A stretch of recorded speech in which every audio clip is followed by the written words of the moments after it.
Tema renungan hari ini adalah memberikan persembahan. Mari kita membaca Alkitab dari Matius 6 ayat 1 sampai dengan ayat keempat. Demikianlah firman Tuhan. Ingatlah, jangan kamu melakukan kewajiban agamamu di hadapan orang supaya dilihat mereka. Karena jika demikian, kamu tidak beroleh upah dari Bapamu yang di sorga. Jadi, apabila engkau memberi sedekah, janganlah engkau merencanakan hal itu, seperti yang dilakukan orang munafik di rumah-rumah ibadat dan di lorong-lorong, supaya mereka dipuji orang. Aku berkata kepadamu, sesungguhnya mereka sudah mendapat upahnya.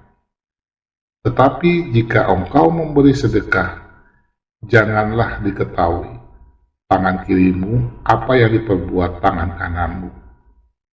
Hendaklah sedekahmu itu diberikan dengan tersembunyi, maka Bapamu yang melihat yang tersembunyi akan membalasnya kepadamu.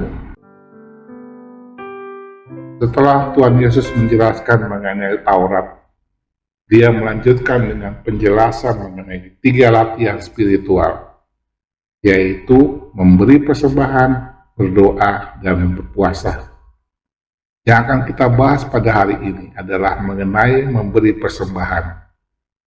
Persembahan adalah pengakuan bahwa Tuhanlah pemilik semua uang dan segala harta yang ada di dalam kepemilikan kita. Persembahan juga adalah bentuk ucapan syukur kita kepada Tuhan telah memberkati kita. Persembahan bukan pilihan. Persembahan adalah kewajiban orang-orang percaya. Hanya orang-orang Kristen yang palsu yang tidak mengakui Tuhan sebagai pemilik hartanya, yang menolak memberi persembahan dengan benar. Orang-orang yang sadar siapa dirinya, yaitu mereka yang sadar bahwa mereka bukan siapa-siapa kalau Tuhan tidak menyertai. Maka mereka tidak akan bertahan hidup jika bukan karena Tuhan. Orang-orang inilah yang mempersembahkannya akan diterima oleh Tuhan. Lalu untuk apakah persembahan itu? Persembahan itu bukan untuk memperkaya orang lain. Pendeta-pendeta yang hidup mewah dari persembahan jemaat adalah utusan iblis yang menyamar menjadi hamba Tuhan. Persembahan juga bukan untuk membiayai orang sehingga dia bisa bermalas-malasan. Banyak orang oportunis masuk ke dalam gereja, berpura-pura setia melayani, tapi sebenarnya mencari keuntungan pribadi. Juga banyak orang-orang yang meminta belas kasihan gereja supaya dia bisa menikmati pembiayaan gereja tanpa harus bekerja keras. Persembahan adalah untuk memelihara orang-orang yang sudah menyerahkan diri sepenuhnya waktu untuk melayani Tuhan. Persembahan juga adalah untuk pengembangan pekerjaan Tuhan. Selain untuk melayani bagi Tuhan, persembahan juga dapat diberikan kepada orang-orang yang memang layak untuk dibantu. Orang-orang yang sudah tidak dapat bisa bekerja atau yang meskipun sudah bekerja mati-matian tetap kurang, mereka ini perlu dibantu. Juga untuk orang-orang yang mengalami musibah atau penyakit yang dia sendiri tidak sanggup tanggung secara keuangan. Mereka ini juga diperhatikan oleh orang-orang Kristen. Juga untuk orang-orang yang memiliki kemampuan studi dan semangat belajar yang tinggi. Dia juga harus diperhatikan oleh kita semua. Tapi memberi bantuan kepada mereka yang kekurangan itu dapat menimbulkan suatu kesombongan. Seolah-olah kita yang memberi lebih tinggi kedudukannya daripada mereka yang menerima. Ini adalah mental kolonialisme. Pada zaman penjajahan, semua bangsa-bangsa maju menganggap diri lebih hebat dari negara jajahan. Mereka sebagai bangsa rendahan yang perlu dikasihani. Jika kita menolong orang lain, sikap ini harus kita hilangkan sama sekali dari hati kita. Kita tidak lebih tinggi dari orang-orang yang kita bantu. Bahkan sangat mungkin kita sedang dipakai Tuhan memberi dukungan kepada seseorang yang akan menjadi lebih besar suatu saat nanti. Kita hanya alat yang dipakai oleh Tuhan. Puji Tuhan jika Dia masih berkenan memakai kita untuk menolong orang lain. Tuhanlah yang menolong mereka. Kita hanya alat yang diizinkan berbagi.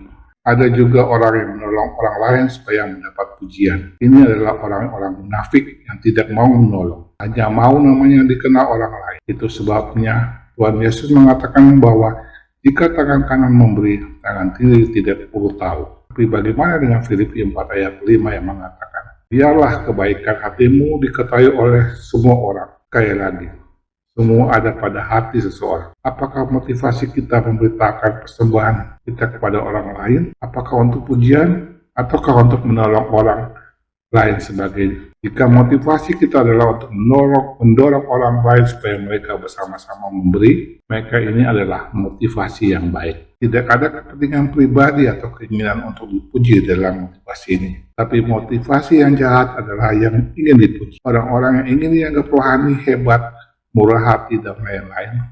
Mereka tidak akan mendapatkan kenalan Tuhan Bapa di surga. Allah Bapa yang akan memuji kita, bukan manusia. Maka mencari pujian dari manusia. Jika Allah semesta alam yang memuji, bukankah itu lebih indah daripada pujian raja-raja manapun? Karena itu, jangan membuang pujian dari Allah demi pujian kosong dari manusia. Biarlah kita dihina ataupun disalahkan mengenai orang-orang di dunia. Asalkan motivasi hati kita tulus dan bersih di hadapan Tuhan. Dialah yang akan memperkenan perbuatan kita untuk direnungkan. Menolong orang lain, berdoa, berpuasa, dan semua kegiatan rohani lainnya sangat perlu untuk pertumbuhan iman dan kesalahan kita. Tapi keinginan untuk dipuji orang lain selalu hadir dan mengagalkan pertumbuhan kita. Karena itu, mari kita harus mengevaluasi diri kita. Apakah motivasi kita murni di hadapan Tuhan? Hal pertama yang harus kita perhatikan adalah, apakah saya sanggup mengganggu? Apakah saya sanggup terganggu kalau disalah mengertikan orang lain? Jika kita merasa terganggu karena disalah mengerti, itu wajar. Kita ingin memperbaiki kesalahpahaman orang lain, itu pun wajar. Tetapi walau kita merasa sangat terganggu, sehingga batin kita menjadi gelisah dan tidak tenang, itu adalah hal yang sangat mengganggu. Mungkin saja penerimaan orang lain sudah menjadi berhala kita. Niat berusaha menyenangkan orang lain, diterima, dipuji, dan dikagumi. Ini semua adalah jerat iblis untuk menjatuhkan iman dan kesalehan kita. Mengapa tidak merasa puas dengan penerimaan Tuhan? Jika Tuhan adalah bagianku, apalagi yang masih kurang? Lihat Mazmur 23 ayat 1 dan Ratapan 3 ayat 24. Jika Tuhan adalah bagian kita, biarlah kegelisahan kita muncul kalau Tuhan meninggalkan kita, bukan kalau manusia salah mengerti kita. Hal kedua yang menjadi bahan ujian kita adalah, apakah kita merasa begitu senang kalau mendapat pujian dari manusia? Jika kita dianggap hebat, dianggap rohani, dianggap berarti oleh orang lain, seberapa besar hal itu mempengaruhi kita? Siapa yang gila pujian atau hancur? Siapa yang senang dipuji akan terperangkap di dalam jerat iblis. Jangan senang akan pujian manusia. Siapa sih orang yang memuji kita? Pujian dari Tuhan jauh lebih agung dan jauh lebih berharga daripada pujian siapapun. Itulah sebabnya orientasi hidup kita akan sangat rusak jika kita hanya mencari penerimaan dan pujian manusia. Jika pujian manusia yang kita cari, maka sebenarnya jiwa kita sedang terganggu. Kita tidak pernah merasa aman dengan diri sendiri. Tidak pernah bisa menerima apa yang Tuhan berikan kepada diri sendiri. Tidak bersyukur kepada Tuhan, tidak menghargai apa yang Tuhan anugerahkan. Karena kita lebih mementingkan pujian manusia. Maka tanpa sadar, kita telah menyingkirkan Tuhan dan menyembah berhala bernama pujian orang lain. Tuhan sangat marah. Hal ketiga yang harus kita perhatikan, seberapa besar pedulian kita atas kebaikan dari orang yang akan kita tolong. Jika kita memberi Rp1.000 kepada pengemis di pinggir jalan, bahkan jika kita memberi Rp50.000 sekalipun, itu tidak berarti kita peduli kepada dia. Setelah kita beri uang lalu pergi, kita segera lupa pengemis yang baru kita berikan uang itu. Kita tidak pernah sungguh-sungguh ingin yang terbaik bagi pengemis itu. Ketika kita memberikan persembahan untuk menolong orang lain, kita harus ingin yang terbaik untuk orang yang kita tolong. Itu sebabnya memberi uang saja tidak cukup untuk menunjukkan beban yang sejati. Berikan uang kita, tapi beri juga waktu dan tenaga kita. Itu baru beban yang sejati.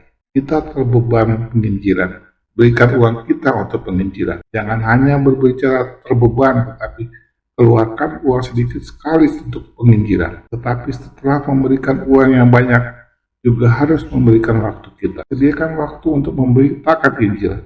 Sudah itu jangan lupa, sediakan tenaga kita. Harus terjun dan harus memberitakan Injil. Inilah beban yang sejati. Yang sudah disediakan waktu dan tenaga, berikan juga uang. Yang sudah berikan uang, berikan juga waktu dan tenaga. Bapa kita yang melihat apa yang kita kerjakan dengan sepenuh hati dan dengan motivasi yang murni, akan membalasnya kepada kita tanpa diketahui banyak orang. Marilah kita berdoa. Tuhan, tolonglah kami untuk memiliki hati yang tulus dan memotivasi yang murni dalam memberikan persembahan. Matikanlah keinginan untuk dikagumi dan dipuji manusia. Itu hanyalah kemuliaan kosong yang palsu. Kami ingin dipuji Tuhan, karena itu pimpinlah kami. Berikan kami hati yang rela, ya Tuhan. Dan kami akan melayani, memberi waktu, tenaga, dan uang kami untuk menolong orang lain dan melakukan pekerjaan demi nama Tuhan kami. Haleluya. Amin.